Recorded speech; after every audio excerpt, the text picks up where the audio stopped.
ସମଗ୍ର ଶିକ୍ଷା ଅନ୍ତର୍ଗତ ବୁଲବୁଲ ସିରିଜର ଆଉ ଏକ ଗଳ୍ପର ନାମ ହେଲା ଦରକାର ବେଳର ବନ୍ଧୁ। ପିମ୍ପୁଡ଼ି ମାଉସୀ ଓ କପୋତ କୁମାରୀ ଦୁହେଁ ଏକାଠି ରହୁଥିଲେ। ଦିନେ ଖାଦ୍ୟ ଖୋଜି ଖୋଜି ପିମ୍ପୁଡ଼ି ମାଉସୀ ଗୋଟିଏ ପୋଖରୀ କଡ଼େ କଡ଼େ ଯାଉଥିଲା।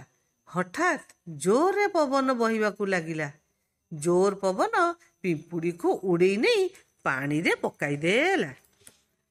ପିମ୍ପୁଡ଼ି ମାଉସୀ ଭାବିଲା ସେ ନିଶ୍ଚୟ ମରିଯିବ।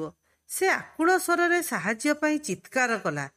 କପୋତ କୁମାରୀ ସେହି ପୋଖରୀ ଉପର ଦେଇ ଉଡ଼ି ଯାଉଥିଲା ଓ ପିମ୍ପୁଡ଼ିର ଚିତ୍କାର ଶୁଣିଲା। ସେ ପିମ୍ପୁଡ଼ିକୁ ବିପଦରେ ପଡ଼ିଥିବାର ଦେଖିଲା। ସେ ପାଣିରେ କିପରି ବୁଡ଼ି ନଯିବ, କପୋତ ତାକୁ ବଞ୍ଚାଇବା ପାଇଁ ଉପାୟ ପାଞ୍ଚିଲା।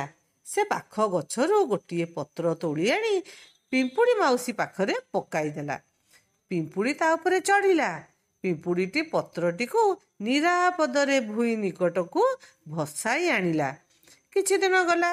ଦିନେ ପିମ୍ପୁଡ଼ି ଦେଖିଲା ଶିକାରୀଟିଏ ତା ଜାଲରେ କପୋତ କୁମାରୀକୁ ଧରିବାକୁ ଚେଷ୍ଟା କରୁଛି।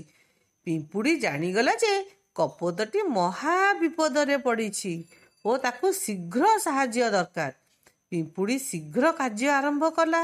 ସେ ସମସ୍ତ ଶକ୍ତି ଖଟାଇ ଶିକାରୀର ଗୋଡ଼କୁ ଜୋରରେ କାମୁଡ଼ି ଦେଲା। ଶିକାରୀ ଯନ୍ତ୍ରଣାରେ ଜାଲକୁ ଭୂମିରେ ପକାଇ ଡେଇଁ ପଡ଼ିଲା। କପୋତ କୁମାରୀ ଜାଲରୁ ମୁକୁଳି ଆକାଶକୁ ଉଡ଼ିଗଲା। ଆକାଶରେ ଉଡ଼ୁ ଉଡ଼ୁ କପୋତଟି ପିମ୍ପୁଡ଼ିକୁ ଇସାରା ଦେଲା। ପିମ୍ପୁଡ଼ି ମାଉସୀ ବି ତାକୁ ଇସାରା ଦେଲା। ସେହି ଦିନଠାରୁ ସେ ଦୁହେଁ ଭଲ ସାଙ୍ଗ ହେଲେ। ସେମାନେ ଅନୁଭବ କଲେ ଯେ ଦରକାର ବେଳର ବନ୍ଧୁ ହିଁ ପ୍ରକୃତ ବନ୍ଧୁ। ଧନ୍ୟବାଦ।